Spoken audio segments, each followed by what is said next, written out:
Ivan, iba yung pag-iingat ang payo ng mga otoridad sa mga kapuso natin dito sa Ilocos Region dahil sa nararanasan pa ring masamang panahon.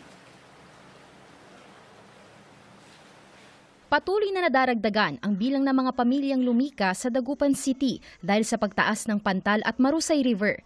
Ang 61 anyos na si Nanay Luz, napilitang lumikas matapos bahain ang kanilang bahay sa Kalye 2, Barangay Maluwad. Tumatas na yung tubig, saka nalunod na yung kama namin. May mga tumatawag pa sa atin na mag-i-impake na rin daw po sila kasi parang bumibilis yung pagtaas ng tubig. Patuloy ang pagdating ng mga evacuee.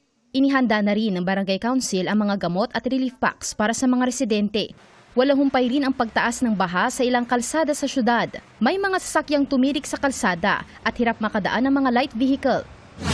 Sa Kalasyaw, Pangasinan, halos lamunin na rin ng umapaw na Marusay Sinukalan River ang flood monitoring ng MDRRMO. As of 5 p.m. kahapon ay lampas 10 feet na ang antas ng Marusay Sinukalan River. Halos lahat ng mga paaralan sa bayan ay binaha dahil sa ulan at pag-apaw ng ilog. Nakahanda na rin sa paglikas ang mga residente. Halimbawa, naabutan ng maigi hanggang dito na, lilipat na sa bayan. Mga pagkain, kasi yung frigidaire na ako nakataas na eh. Basta may makain ka, may bagoong, alamang okay lang.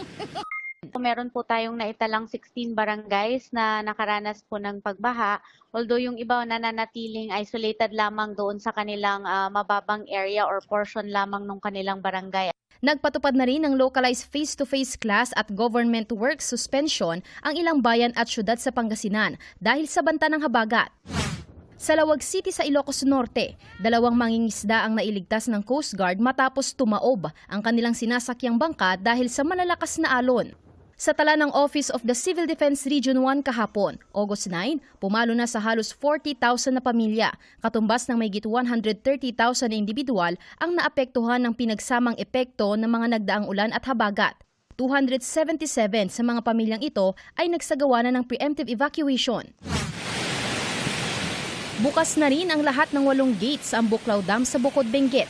As of 8 a.m. kahapon, nasa 14 na metro na ang total gate opening ng dam. Pinapayuhan ang mga komunidad na malapit sa mga ilog na bantayan ang antas ng tubig.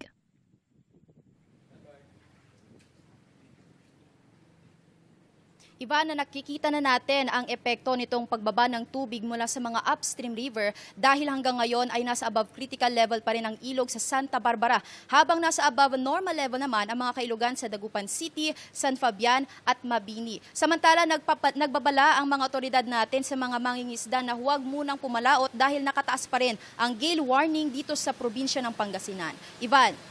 Maraming salamat, Sandy Salvacio ng GMA Regional TV.